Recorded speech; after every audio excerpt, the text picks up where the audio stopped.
Big names and historic performances take the stage as Coachella returns for weekend 2. That's right, we've got the recap coming up. It's Friday, April 17th. Here's what's up this week.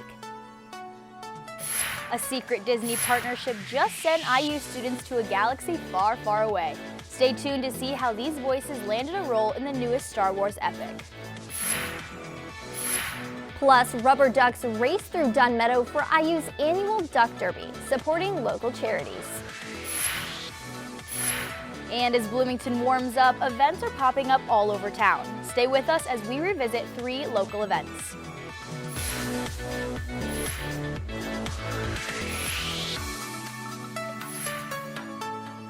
Hello and welcome to What's Up Weekly. I'm Tegan Emerson. And I'm Grace Morocco. Bloomington was full of culture and celebration at this year's Asian Fest. Our Elena Przinski was there. Elena? That's right, guys. This event was free and open to all, giving locals the opportunity to learn more about cultures they belong to or ones they don't know much about. Asian Fest highlighted different arts, performances, and everyone's favorite free food. Take a look. This past weekend, the Asian Culture Center hosted Asian Fest at the Buskirk Chumley Theater. This event celebrated the shared histories and heritages of the Asian American and Pacific Islander communities around Bloomington and at IU.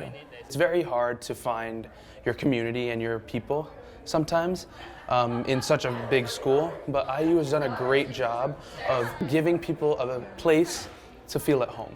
I remember not seeing a lot of my culture or people who looked like me represented in different spaces, and so I think it's really neat to see kids come in, have people talking specifically about their countries of origin, or to see those things reflected in the performances on the stage. You can see it in their faces, they're excited, they feel like this place belongs to them for a little bit, and I think that's really powerful. This event helped fight the stereotype that Asia is just one group. It showed how Asia is made up of many different places, people, and cultures. Asian Fest highlighted cultural expression, storytelling, and artistic performance. Coming in to do performances from all of these different IU student groups, which I think is really cool. It gives them an outlet and expression to be able to connect with the people and the places that they are attached to, come from, are connected to in various ways. And I think that's really important, especially for college students who might be away from their friends, their families, their home, their communities, their cultures. I think it's nice for them to have that little bit here for just a few moments. For IUSTV, I'm Elena Przinski. To learn more, visit asianresource.indiana.edu. Guys, back to you. From the halls of the Musical Arts Center, a secret partnership with Disney gave some IU students the chance to become the voice of the newest Star Wars animated series, Maul Shadow Lord. Before the series was even announced, an alumni connection from within Disney reached out to IU for choral music. Enter the Notice Ensemble, a highly trained group of 36 Jacob students who got the chance to sing the introductory track for the series premiere, accompanying the newest appearance of one of Star Wars' greatest villains. Here is director Dominic DeOrio and audio engineering chair Michael Stucker, and how the experience took the students by surprise.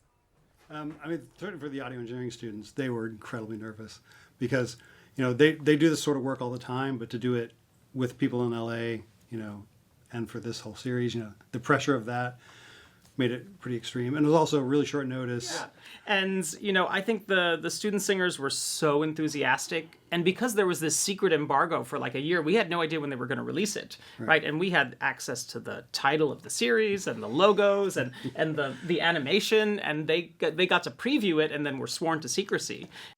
You can listen to more of the behind-the-scenes story soon with our reporter Mike Badrov. But for now, you can check out Maul Shadow Lord, now streaming on Disney Plus, to hear the amazing work of the Notice Ensemble.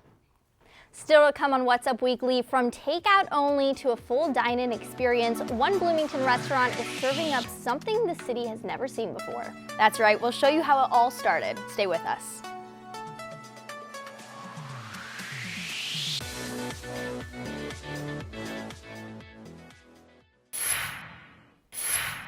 Welcome back. A new halal restaurant has just opened its doors in Bloomington.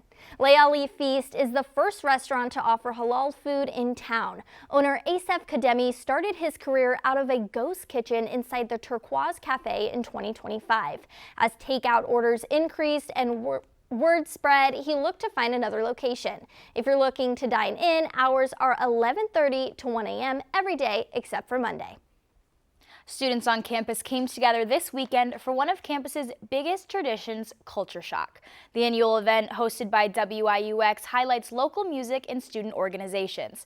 Reporter Mara Nicholson went to Dunn Meadow to check it out. Mara? Thanks, guys. Now in its 40th year, Culture Shock brought students together with a full day of music, activities, and a headlining performance from indie pop artist Hatchie. For many students, it's more than just a concert. It's a chance to experience different parts of campus, all in one place. Free music, free food, and a whole lot of energy. Students filled Dunn Meadow for one of IU's biggest events of the year. It's super chill, super low-key. It's all a part of Culture Shock, an annual event hosted by WIUX that brings together music, student organizations, and local vendors. It's just a great way to find community within the blooming music scene here in Bloomington. Whether you're here to experience the live music or go thrifting, you can also create a one-of-a-kind experience for yourself by making your own individualized WIUX t-shirt. For many, it's more than just a concert. I think it's way more than just Culture Shock. I think it's local music and local culture that really brings Bloomington to what it is. I think it's really cool to see like the community come together, especially right here. And as the day turns into night, the excitement kept building. Ooh, I'm so excited for Hatchie tonight. By bringing music, creativity, and community together, Culture Shock continues to draw a crowd at IU, 40 years later. I can only speak for myself, but with as much fun as I had at Culture Shock, it's easy to see this event continuing and growing for years to come. Back to you, Grace and Tegan. All right, thanks, Mara. Last week, the first ever event titled Night with the Sun was hosted here at IU. Our Camden Glover was at the event. Last Wednesday, approximately 8,000 people came to Simon Scott Assembly Hall for a night of worship. Night with the Sun was founded by IU student Stuart Reimers. This night provided an opportunity for all of the campus ministries to come together as one. Ultimately, the goal was to unite all the ministries on campus under one kind of goal, which is to preach Jesus and then plug kids into campus ministries. IU athletes such as quarterback Josh Hoover shared his testimonial and led the stadium in prayer. Christian musician Tiffany Hudson performed for the audience. Cliff and Stuart Connectley worked to spread the gospel and have open discussions with college students. On this night, they covered topics such as mental health, relationships and marriage, and the resurrection, and how they relate to faith. We all as human beings long for meaning in life. Night with the Sun was credited as being an event for the skeptics and the believers. I think it was for the skeptic because it entertained life's hardest questions. I think for the believer, it equips you to defend your faith from those questions, not in a defensive way, but in a loving way. Night with the Sun demonstrated the increase in religious involvement and interest among college students. Ultimately, things change, culture changes, values change, but to ultimately lead a fulfilling life, you have to be rooted in something that's consistent. So I think across IU and those standards and those kind of value changes and different kind of cultures, I think people are kind of just getting their heads in a mix and are realizing, all right, I got to focus on one thing and one thing only. And then if everything then flows from that, my life will be good, and that will be Jesus Christ. Students looking for campus ministry resources or photos from the event can visit the Night with Sun website. All right, when we come back, hear how 100 rubber ducks meant big bucks for the Humane Association.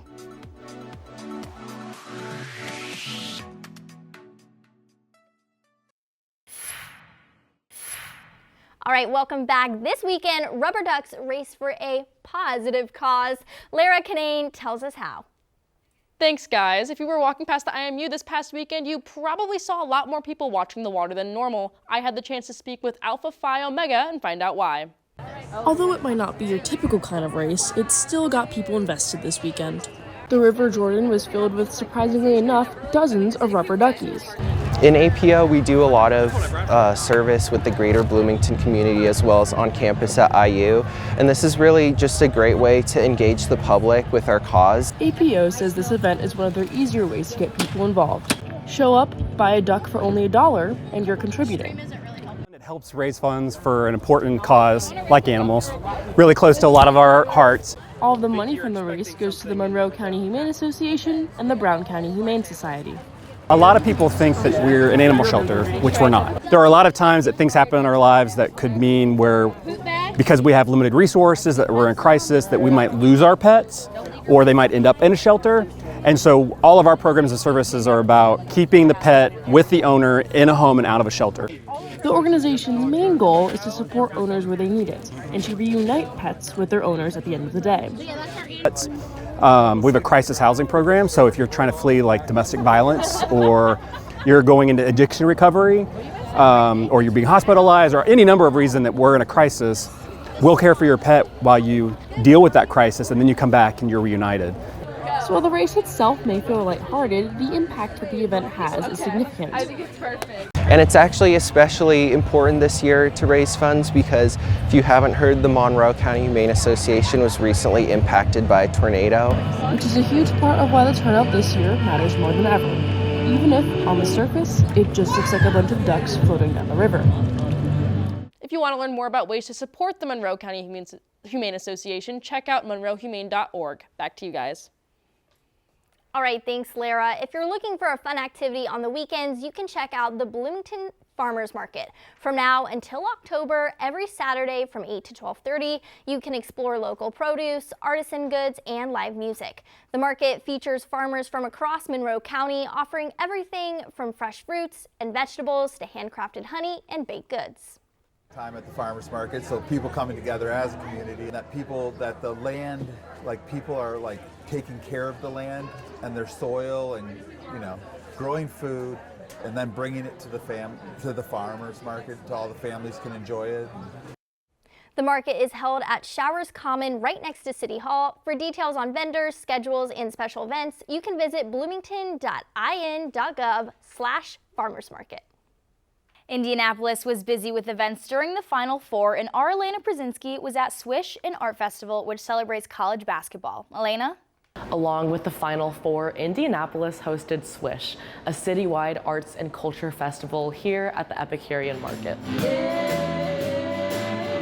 This immersive experience features over 200 vendors that bring live music, dance, art, and food from all over the world. The Epicurean Market focuses on supporting local immigrants and small businesses. So what you'll see when you go through is you'll get exposed to stuff that maybe you may not have otherwise, especially if you grew up in a cornfield somewhere in Indiana. And I think that when you talk about having a multicultural city like Indianapolis, being exposed to stuff that you may not have otherwise been exposed to is really important. This market demonstrates how, while sports are exciting, art and culture are just as important. It's good to keep the arts and cultures alive in the community. I think we need to pay more respect to it. It's how we kind of grow as humanity. We grow through the arts, and even though basketball or sports teaches a lot of life lessons, arts can also teach a lot about life too. And this festival cultivates community like no other. Our mission is to kind of connect people together and to get people away from their phones and connect people with other people and create a ritual around community. This event highlights what Indianapolis really brings to the table. It's quality here that I would not think I would otherwise find, because all I hear about Indianapolis is how bad the potholes are, but that's not the true story of Indianapolis. It's really just the people who are here. For IUSTV, I'm Elena Przinski. Thanks, Elena. For more events like this, visit indyarts.org to see what is coming up in your area. All right, that's all the time we have for today. Thank you for watching What's Up Weekly. Tune in next week for more local and entertainment news. Be sure to follow us on Instagram at IUSTV News. For What's Up Weekly, I'm Tegan Emerson. And I'm Grace Morocco. We'll be back next week.